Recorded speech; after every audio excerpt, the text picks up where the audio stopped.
dear students and your SST class. In today's class we are continuing chapter number 18. The name of your chapter is The Royal Dynasties of Rajasthan and the Mughals. In this chapter we are discussing about the royal dynasties and some rulers of Rajasthan जिन्होंने Mughals के साथ fight की और अपनी Motherland के लिए sacrifice दिए. सो हम ऐसे बहादुर योद्धाओं के बारे में इस चैप्टर में पढ़ रहे हैं, लाइक महाराणा प्रताप एंड अजीत सिंह, दुर्गादास, और आज हम पढ़ने वाले about Maharaja Surajmal. So we are starting from this page. Let's see. We are starting from page number 173. ठीक है, हम यहाँ से पढ़ रहे थे. अभी तक हम पढ़ चुके हैं कि किस तरह राठौर और सिसोदिया के बीच में एग्रीमेंट हुआ था और किस तरह वो मिलकर मुगल्स के साथ फाइट कर रहे थे, और उनकी कॉन्स्पिरेंसी की वजह से, मुगल्स की कॉन्स्पिरेंसी की वजह से फिर से जो थे राज सिंह ऑफ मेवाड़, उन्होंने किस तरह से एक ब्लो दिया मुगल एम्परर को. ठीक है, now we are continuing from the last second paragraph. With the joint effort of Maharana Raj Singh and Durgadas, the autocratic and diplomatic efforts of Aurangzeb were dealt within North India. ठीक है, अब यहाँ पर बताया गया है कि महाराणा राज सिंह और दुर्गादास दोनों के जॉइंट एफर्ट की वजह से जो डिप्लोमेटिक कोशिशें हो रही थी औरंगज़ेब की तरफ से, वो नॉर्थ इंडिया में डील कर रही थी. And this led to a fierce battle between Mewar and Aurangzeb's army that was fought in 1680 at Debari. ठीक है, इसी की वजह से एक बैटल हुई, एक बहुत ही ज़्यादा घमासान युद्ध हुआ between the Mewar and Aurangzeb, और जो कि लड़ा गया था 1680 में देबरी में. Durgadas along with Akbar went to seek help from Marathas in south. ठीक है, अब जो दुर्गादास थे वो अकबर के साथ हेल्प के लिए गए मराठास के पास जो कि साउथ में थे. The presence of Prince Akbar was a big challenge for Aurangzeb. अब जो अकबर की प्रेजेंस थी वो औरंगज़ेब के लिए एक बहुत बड़ा चैलेंज था. During this period Raj Singh dealt was a big relief for him. Okay, after making an agreement with the new Maharana, he moved toward the south. अब राज सिंह की डेथ जो है एक बहुत बड़ा रिलीफ था उनके लिए, और एक एग्रीमेंट के बाद, जो कि एक एग्रीमेंट बनाया था न्यू महाराणा के साथ, तो फिर वो साउथ की तरफ मूव कर गए. And winning the Marathas cooperation was a big diplomatic victory of Durgadas. अब बिकॉज दुर्गादास ने मराठास का साथ भी जीत लिया था, उनकी कॉपरेशन भी उन्हें मिलने लगी थी, तो ये एक उनके लिए बहुत बड़ी विनिंग पावर थी. The high and mighty Maratha power drove Aurangzeb from north India to the south. अब मराठास भी बहुत ज़्यादा माइटी और पावरफुल थे उस समय में, तो उनकी जो पावर थी उसकी वजह से औरंगज़ेब अब नॉर्थ इंडिया से साउथ इंडिया की ओर आ गए थे. This reduce the pressure of Mughal forces till Mewar. अब इसकी वजह से जो मुगल्स का प्रेशर बना हुआ था मेवाड़ की फोर्सेस के ऊपर, वो अब कम हो गया था. Finally Aurangzeb was captured in south India and died there. फिर फाइनली क्या हुआ, औरंगज़ेब को साउथ इंडिया में पकड़ लिया गया, ही वॉज कैप्चर्ड, और फिर उसकी डेथ हो गई. As soon as the news of the death of Aurangzeb reached Ajit Singh, he took control of Marwar. जैसे ही अजीत सिंह के पास औरंगज़ेब की डेथ की न्यूज़ पहुंची तो उन्होंने जल्दी से मारवाड़ के ऊपर कंट्रोल किया. ठीक है, Durgadas to return to Marwar. अब फिर दुर्गादास भी वापस से मारवाड़ आ गए, but he was not receive kindly by Ajit Singh. लेकिन वो अजीत सिंह के द्वारा काइंडली रिसीव नहीं किए गए. Durgadas left Marwar and sought refuge in Mewar. फिर दुर्गादास ने मारवाड़ को छोड़कर मेवाड़ की ओर चले गए. The king of Mewar welcome the great patriot and diplomat with open arms and also gave him the Jagir of Rampura. इसके बाद जो किंग थे मेवाड़ थे, उन्होंने बहुत ही ज़्यादा अच्छे से वेलकम किया एक डिप्लोमेट और पैट्रियोट का, जो कि दुर्गादास थे, अपने खुले आर्म्स से, और साथ ही उन्हें रामपुर की जागीर भी दे दी. Durgadas spend the last year of his life in Ujjain Madhya Pradesh. Durgadas ने अपनी ज़िंदगी के जो आखिरी साल थे वो उज्जैन में गुजारे, जो कि मध्य प्रदेश है. On 22 November 1718 he breathed his last, और 1718 में उनकी डेथ हो गई. His memorial made of red sandstone is situated on the east side of river Shipra in Ujjain. और उनकी याद में जो उनका मेमोरियल बनाया गया है रेड स्टोन से, रेड कलर के सैंडस्टोन से, वो अभी भी ईस्ट साइड में है रिवर शिप्रा के, जो कि उज्जैन में है. Now you have to collect information about the life and character of Maharana Raj Singh of Mewar and the numbers of chaukis built by him. Okay, so this is your searching homework. You have to search all the information and you have to collect the information about the life of Maharana Raj Singh and Mewar and about the number of chowkis built by him. And after that we will discuss about Maharaja Surajmal. Maharaja Surajmal was a popular ruler of Bharatpur in Rajasthan. Maharaja Surajmal एक बहुत ही ज़्यादा popular ruler हैं भरतपुर के, जो कि राजस्थान में है. And his father made the city of Bharatpur as his capital after setting up Deeg. और दीघ को सेटअप करने के बाद इनके फादर ने भरतपुर को कैपिटल सिटी बना लिया था. And the city of Bharatpur वो सेटअप बाय सूरजमल. और जो भरतपुर की सिटी है वो उसे किसे सेटअप किया था? सूरजमल ने. Jat leader Gokul deeply resented the policy of Aurangzeb to plunder temples. अब जो जट लीडर थे गोकुल, वो बिल्कुल डीपली रिसेंटेड थे पॉलिसी की, औरंगज़ेब की पॉलिसी की तरह ही वो टेम्पल्स को प्लंडर करना चाहते थे. More over the jets of Mathura and Agra suffered eight the hands of Mughal administration. क्योंकि जो जेट्स थे मथुरा और आगरा के, वो बहुत ही ज़्यादा सफ़र्ड थे मुग़ल एडमिनिस्ट्रेशन के. Okay. So Gokul Rajaram strongly opposed the Mughal operation and plundered the tomb of Akbar situated in Sikandra. इसके बाद जो गोकुल राजाराम थे उन्होंने बहुत ही ज़्यादा स्ट्रांगली अपोज किया मुग़ल के ऑपरेशंस को, क्योंकि वो उस वक्त में टेम्पल्स तोड़ रहे थे. तो उन्होंने भी अकबर के टॉम्ब को, जो कि सिकंदरा में सिचुएटेड था, उसे तोड़ना शुरू किया, प्लंडर करना शुरू किया. And they robed the tomb of all it's jewels and stone of gold and silver. और उसके बाद उन्होंने जो टॉम था उसके सारे जितने भी ज्वेल्स और स्टोन्स उसके अंदर लगे हुए थे, जो गोल्ड और सिल्वर लगा हुआ था, उन सभी चीज़ों को उन्होंने प्लंडर किया, वहाँ से लूट लिया. And after Rajaram chairman continued the struggle against the Mughal as his life. अब राजाराम के बाद जो चूरामन थे उन्होंने कंटिन्यू किया इस स्ट्रगल को मुग़ल्स के खिलाफ.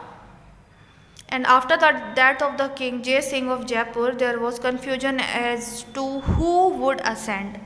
फिर इसके बाद जैसे ही किंग जय सिंह की डेथ हुई जयपुर में, तो एक कन्फ्यूजन सा पैदा हो गया कि इसके बाद कौन थ्रोन पर बैठेगा, कौन असेंड करेगा थ्रोन को. And it was with the help of Surajmal that Ishwari Singh ascended the throne of Jaipur. फिर इसके बाद सूरजमल की हेल्प से ईश्वरी सिंह ने थ्रोन को असेंड किया जयपुर में. Okay, now no more. A contemporary historian has described Maharaja Surajmal as the Plato of the Jat people and a modern writer has described him as the Jat Odysseus. Okay, तो यहाँ पर लिखा गया कि कंटेम्प्रेरी हिस्टोरियन है, उन्होंने महाराजा सूरजमल को कहा है as a Plato of Jat people. And जो मॉडर्न राइटर है वो उन्हें डिस्क्राइब करते हैं as Jat Odysseus. In May 1753 Surajmal took Firoz Shah Kotla under his control. ठीक है, 1753 में सूरजमल ने फिरोज शाह कोटला को अपने कंट्रोल में लिया. And the Marathas led a siege around the fort of Kumher of Bharatpur from January 1754 to May 1754, but they could not win over his fort and had to sign an agreement. इसके बाद मराठाज ने सीज कर दिया था fort, जो कुम्हेर का fort था, जो कि भरतपुर का था, जनवरी 1754 से लेकर मई 1754 तक. लेकिन वो जीत नहीं पाए, वो विजय नहीं हो पाए, उस किले को नहीं जीत पाए और उन्हें एक एग्रीमेंट साइन करना पड़ा. In 1761, during the third battle of Panipat, the Marathas were conflicted with crushing defeat at the head of the shamed Ahmad Shah Abdali. ठीक है, इसके बाद जब बैटल चल रहा था 1761 में, थर्ड बैटल ऑफ पानीपत, तो मराठास इन्फ्लिक्टेड थे, जो करेक्शन डिफीट उन्हें मिला था अहमद शाह अब्दाली के हाथों. So the Marathas took refuge under Surajmal who provided them with food and shelter. इसके बाद जो मराठास थे उन्होंने रिफ्यूज किया सूरजमल की तरफ और सूरजमल ने उन्हें फूड और शेल्टर प्रोवाइड करवाया. Soon Surajmal had forts and palaces built in the area under his control. जल्दी ही सूरजमल के पास फोर्ट्स और पैलेसेस थे जो कि उनके एरिया में जो कंट्रोल में था उसमें बनवाए गए थे. So the famous fort of Lohagarh and also came under his dominance after the downfall of Maratha. Surajmal took Ghaziabad, Rohtak, Jhajjar, Agra, Dholpur, Mainpuri, Hathras, Banaras, Farrukhnagar under his control. जैसे ही मराठास का डाउनफॉल हुआ, मराठास एम्पायर का एंड हुआ, तो सूरजमल ने अपने कंट्रोल में गाज़ियाबाद, रोहतक, झज्जर, आगरा, धौलपुर, मैनपुरी, हाथरस, बनारस और फर्रुखनगर को कंट्रोल में लिया। और नाउ सूरजमल डाइड ऑन 25 दिसंबर 1763। ठीक है, इसके बाद क्या हुआ, सूरजमल का देहांत हुआ on 25 December 1763। Now after that, here is a quick revision exercise, that is match the following. Maharajas were Rizal Singh. So you have to match this as your homework in your book only. Now we are revising our chapter. So let's have a quick recap of this chapter. अब तक इस chapter में हम क्या क्या पढ़ चुके हैं। Okay, so this recap is given on page number 166। Okay, तो सबसे पहले यहाँ पर आपको मुग़ल एम्पायर के बारे में बताया गया है। ठीक है, सो जो मुग़ल्स थे वो बाहर से आए थे। ठीक है, दे वर फॉरेनर्स जिन्होंने इंडिया पे अटैक किया और यहाँ पर अपना कंट्रोल उन्होंने गेन किया। अब मुग़ल एम्पायर के फाउंडर जो थे, मुग़ल एम्पायर बना था 1526 CE में। ठीक है, and Babur laid the foundation of Mughal empire. Mughal empire की फाउंडेशन किसने रखी, स्थापना किसने की, बाबर ने। So Babur was the founder of Mughal empire and he founded it in 1526 CE। ठीक है, अब बाबर के बाद Humayun succeeded the throne of Delhi but lost it to Sher Shah Suri. Babur के बाद हुमायूं थ्रोन पर बैठे। ठीक है, और उन्होंने थ्रोन को सक्सीड किया दिल्ली के, लेकिन जल्दी ही वो शेरशाह सूरी के हाथों उन्होंने अपना एम्पायर जो था या अपनी थ्रोन था उसे गंवा दिया। ठीक है, और फिर बाद में अकबर आए। अकबर ने रिक्लेम किया उस थ्रोन को जो दिल्ली का थ्रोन था, हेमचंद्र से युद्ध करके। फिर अकबर वापस से थ्रोन पर बैठ गए और फिर उसके बाद जो मुग़ल डायनेस्टी है ना, Mughal dynasty continued to flourish under the reign of Akbar, Jahangir, Shahjahan and Aurangzeb. इसके बाद मुग़ल डायनेस्टी कंटिन्यू रही, फ्लोरिश होती रही। फिर इसके बाद अकबर आए, अकबर की रेन में, फिर उसके बाद जहांगीर, शाहजहां और औरंगज़ेब, इन सभी के टाइम पीरियड में मुग़ल डायनेस्टी फ्लोरिश होती गई और आगे बढ़ती गई और ये अनडिफीटेबल बन गई। ठीक है, अब हम राजपूत रूलर्स के बारे में देखेंगे। अभी तक तो हमने देखा मुग़ल आर्मी के बारे में, जो मुग़ल्स थे, मुग़ल एम्पायर के बारे में पढ़ा। अब हम देखेंगे राजपूत रूलर्स जिन्होंने मुग़ल्स के अगेंस्ट युद्ध किए या बैटल्स की। तो सबसे पहले हैं Maharana Pratap. Okay, now points given. won the war of Haldi Ghati against Akbar and broke the myth about the Mughals being unbeatable. ठीक है, इस सबसे पहले तो उन्होंने हल्दी घाटी का जो युद्ध हुआ था वो जीता था, जो कि मुग़ल्स के अगेंस्ट था, और अकबर के लिए एक मिथ बना हुआ था कि अकबर अनडिफीटेबल है, उन्हें कोई नहीं हरा सकता। इस मिथ को भी उन्होंने तोड़ दिया था क्योंकि महाराणा प्रताप ने अकबर को हरा दिया था। And the second point was he was a benevolent and generous ruler known for his bravery, chivalry and gallantry। ठीक है, वो एक बहुत ही ज़्यादा benevolent, बहुत ही ज़्यादा loving और बहुत generous, बहुत kind ruler थे, दयालु थे बहुत ही ज़्यादा। वो अपनी bravery के लिए, अपने साहस के लिए, अपनी chivalry और gallantry के लिए जाने जाते थे। तो so this is about Maharana Pratap. Okay, now see next ruler of Rajasthan, Amar Singh Rathore. Okay, he was exiled by his family. इनकी फैमिली ने इन्हें एक्साइल कर दिया था। And he joined Mughal court under Shahjahan. उसके बाद उन्होंने मुग़ल कोर्ट, शाहजहां के दरबार में इन्होंने मुग़ल कोर्ट को ज्वाइन किया और वो वहाँ पर सर्विस करने लगे। Now then he took care of people who took great pride in themselves. वो उन लोगों की बहुत ज़्यादा केयर करते थे जो बहुत ही ज़्यादा प्राइड फील करते थे अपने आप में, यानी जिनके अंदर सेल्फ इस्टीम था, सेल्फ कॉन्फिडेंस था, ऐसे लोगों की वो बहुत ज़्यादा केयर किया करते थे। एंड ही वॉज असैसिनेटेड, फिर उन्हें असैसिनेट किया गया था।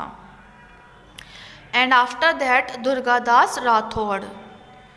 And Durgadas Rathore, his father was the minister of Jaswant Singh. Durgadas Rathore के फादर मिनिस्टर थे जसवंत सिंह के। And he saved Ajit Singh from the Mughal ruler. इन्होंने अजीत सिंह को मुग़ल रूलर से बचाया था।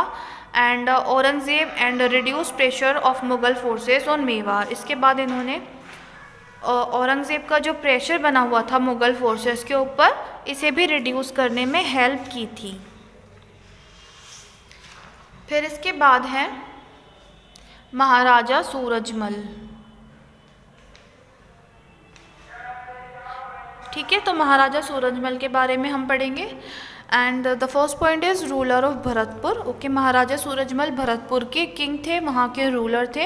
And helped Ishwari Singh ascend the throne of Jaipur. फिर उन्होंने ईश्वरी सिंह की हेल्प की थी जयपुर के थ्रोन पर बैठने के लिए। ठीक है, क्योंकि कन्फ्यूजन क्रिएट हो गया था कि अब जयपुर के थ्रोन पर कौन बैठेगा after the death of king जय सिंह ऑफ जयपुर। तो इन्होंने हेल्प की थी ईश्वरी सिंह की, ताकि वो थ्रोन के ऊपर बैठ पाएँ। And after that provided refuge to Marathas who had receive a crushing defeat at the hands of Ahmad Shah Abdali. उन्होंने एक रिफ्यूज प्रोवाइड किया मराठास को, यानी मराठास मूव कर गए जिन्होंने रिसीव किया था एक क्रशिंग डिफीट अहमद शाह अब्दाली के हाथों। Okay, so the recap is over. Now let's have a quick recap of the key terms जो इस चैप्टर में न्यू वर्ड्स आए हैं। एक बार हम उनके मीनिंग्स देख लेते हैं। Okay, the first word is used agreement. Agreement is used in this chapter. Agreement means the state of two people sharing the same opinion or views on something.